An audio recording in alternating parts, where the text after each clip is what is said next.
Welcome back to my channel. నిన్నటి క్లాస్లో మనం లోకస్ అనే టాపిక్స్ని కవర్ చేసుకున్నాం కదండి. ఇది ఇంటర్ 1Bలో second chapter transformation of axis. Definition ఏంటి అని అంటే the transformation of obtained by shifting the origin to given difference point in a plane without changing the directions coordinate axis there is called a translation of axis. ఏమంటున్నారు అని అంటే first ఇది ఒక graph అనుకోండి. దీన్ని ఏమనుకుంటాం, ఎక్స్ యాక్సిస్, ఇదేంటి why axis. ఇప్పుడు ఏమంటున్నారు, షిఫ్టింగ్. ఇక్కడ ఆరిజిన్ ఉంటుంది కదా, మనం దీన్ని ఈ గ్రాఫ్ అనేది మనం షిఫ్ట్ చేయాలి. ఏ విధంగా అంటే ఇక్కడికి సేమ్ డైరెక్షన్ మారకూడదు. ఇది ఇప్పుడు ఇక్కడ ఎక్స్ కాబట్టి ఇది ఎక్స్ డాష్ అనుకుంటున్నాం, ఇదేంటి వై డాష్. చేంజ్ మాత్రం అవ్వకూడదండి. ఆరిజిన్ ఒకటి మాత్రం షిఫ్ట్ అవుతుంది, సేమ్ పొజిషన్లో ఉంటుంది, డైరెక్షన్ కూడా మారుతుంది. దాన్నే ట్రాన్స్లేషన్ అనేసి అంటున్నాం. ఏ విధంగా, ఇప్పుడు ఇది ఎక్స్ యాక్సెస్, ఇది వై యాక్సెస్. అదేవిధంగా ఇక్కడ నుంచి ఆరిజిన్ ఇక్కడికి షిఫ్ట్ చేశాను కాబట్టి ఇది ఎక్స్ డాష్, ఇది వై డాష్. ఇక్కడ ఒక పాయింట్ పి అనేది ఉంటుందండి. పి అనేది ఒక పాయింట్ ఉంటుంది కాబట్టి ఎక్స్ కామా వై అనుకుంటున్నాం. అదేవిధంగా ఇక్కడ సేమ్ ఫస్ట్ ఈ విధంగా ఉంటుంది, ఈ విధంగా ఉంటుంది కదా గ్రాఫ్ అనేది. ఇక్కడ నుంచి ఇక్కడికి ఇది ఎక్స్ యాక్సెస్, ఇది వై యాక్సెస్ కదా. ఇక్కడ నుంచి ఇక్కడికి ఉంటుంది కాబట్టి ఇది సేమ్ పాయింటే కాబట్టి x dash comma y dash అనుకోవచ్చు కదా. ఇది ఎక్స్పి, ఇక్కడ నుంచి ఇక్కడికి పాయింట్ అనేది జాయింట్ అయితే ఎక్స్ కామా వై. అదేవిధంగా ఇక్కడే పాయింట్ దగ్గర షిఫ్ట్ అయినది కూడా ఉంటే x dash comma y dash అనేసి అనుకుంటున్నాం. ఇది డెఫినేషన్ అండి. ట్రాన్స్లేషన్ అంటే ఏంటి అని అంటే ఎక్స్ యాక్సెస్ ఉంటుంది, వై యాక్సెస్ ఉంటుంది. దీన్ని మనము డైరెక్షన్ మార్చట్లేదు, ఏం మార్చట్లేదు, ఓన్లీ షిఫ్ట్ కొంచెం ముందుకు అనేది చేసుకున్నాం. దీన్ని ఎక్స్ డాష్ అంటున్నాం, దీన్ని వై డాష్ అంటున్నాం. ఈ రెండు జాయింట్ అయిన పాయింట్ని P of x comma y అంటున్నాం.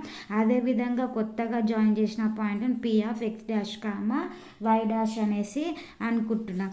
ఇప్పుడు ఇది ఏంటండి, ఎక్స్. దీనికి యొక్క ఫార్ములాస్ ఏ విధంగా ఉంటాయి అని అంటే ఎక్స్ ఈజ్ ఈక్వల్, ఇదేంటండి ఎక్స్ అనేది ఏంటి, ఓల్డ్ యొక్క పాయింట్ కదా ఎక్స్, ఓల్డ్ యొక్క పాయింట్ కాబట్టి X is equal to X dash. ఇది కొత్తగా వచ్చిన ఆరిజిన్ని మనం హెచ్ కామా కే అనేసి అనుకున్నాం అనుకోండి.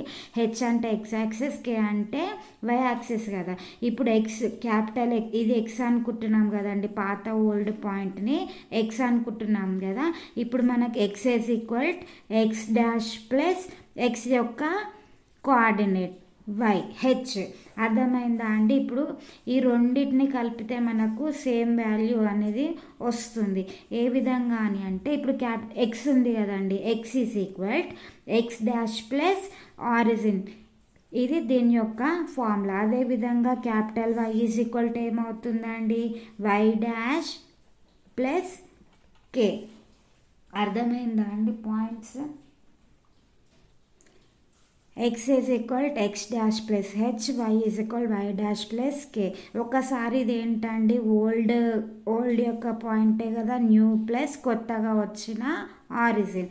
ఇప్పుడు old point is equal new point plus shifted ఆరిజినే కదండి, షిఫ్ట్ అయింది కదా 0,0 నుంచి ఇక్కడికి షిఫ్ట్ అయింది కాబట్టి ఇది షిఫ్టెడ్ ఆరిజిన్ అనొచ్చు కదా. అందుకే షిఫ్టెడ్ ఆరిజిన్ ఫార్ములా అండి ఇది. అర్థమైంది కదండి. డెఫినేషన్ కూడా అదే, the translation of obtained by shifting the origin to given different point to the plane without changing the direction మనం ఏమైనా చేంజ్ చేసామా అండి, చెయ్యట్లేదు కదా. Without changing the direction of coordinate axis is called a translation of axis. డైరెక్షన్ని change చేయట్లేదు, మనం ఏం చేయట్లేదు కాబట్టి ఇక్కడ ఉన్న ఆరిజిన్ని కొంచెం ముందుకు షిఫ్ట్ చేసాము. ఇప్పుడు ఇది పాత ఆరిజిన్ కదండి, పాత ఆరిజిన్ ఈజ్ ఈక్వల్ టు కొత్త ఆరిజిన్ ప్లస్ కొత్తగా వచ్చిన న్యూ పాయింట్. ఇది పాత పాయింట్, ఇది న్యూ పాయింట్ కాబట్టి origin old point is equal to new origin plus న్యూగా వచ్చిన point.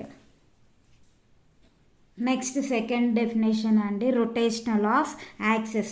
The transformation obtained by the rotating both coordinate axis in the plane by an equal angle without changing the positions of origin is called a rotational of axes ఏమంటున్నారండి, మనం ఏదండి ఇదే కదా access తీసుకున్నాం, ఇది X access అనుకుంటున్నాం, ఇది why access అనుకుంటున్నాం, ఇది ఆరిజిన్ కదా. ఇప్పుడు ఏమంటున్నారు, the transformation obtain by rotating the both coordinates. ఈ ఎక్స్ కోఆర్డినేట్ వై కోఆర్డినేట్ ఉంది కదండి, దాన్ని వితౌట్ చేంజింగ్ ఏమంటున్నారు, changing position without changing the పొజిషన్ని చేంజ్ చేయకూడదు అంటున్నారు. యాంగిల్ అనేది మారకూడదు అనేసి అంటున్నాడు, కానీ రొటేట్ అవ్వాలి. అంటే ఇప్పుడు ఉన్న ఈ యాక్సెస్ని మనం ఏ విధంగా చేస్తాము అని అంటే,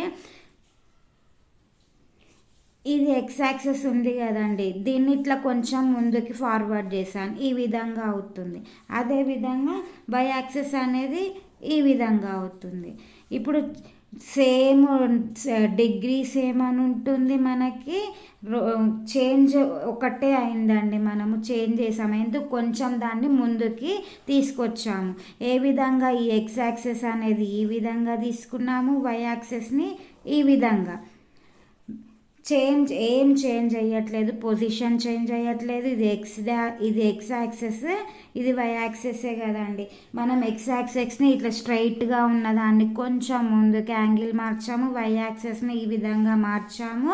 సేమ్ డైరెక్షన్ ఉండాలి, ఎంత యాంగిల్ అనేది సేమ్ ఉండాలి, ఆ విధంగా రొటేట్ చేయమనేసి అంటున్నారు. ఈ విధంగా ఉన్న గ్రాఫ్ అనేది మనకి ఈ విధంగా వస్తుంది. ఒకసారి డెఫినేషన్ చెక్ చేసుకుంటే, the transformation of obtain by rotating both coordinate, rotating చేయమంటున్నారు. ఈ విధంగా ఎక్స్ యాక్సెస్ని చేసాము, అదేవిధంగా దీన్ని వై యాక్సెస్ని కొంచెం రొటేట్ చేసాం వితౌట్ చేంజింగ్ ద పొజిషన్ని మనం చేంజ్ చేయలేదు, పొజిషన్ని చేయలేదు. ఈక్వల్ యాంగిల్ అనేది ఈ రెండు కోఆర్డినేట్స్ మధ్యలో ఈక్వల్ యాంగిల్ అనేది ఉండాలి అని అంటున్నారు. ఈ రెండు డెఫినేషన్స్ మనకి చాలా ఇంపార్టెంట్ అండి. Please subscribe my channel. Thank you all.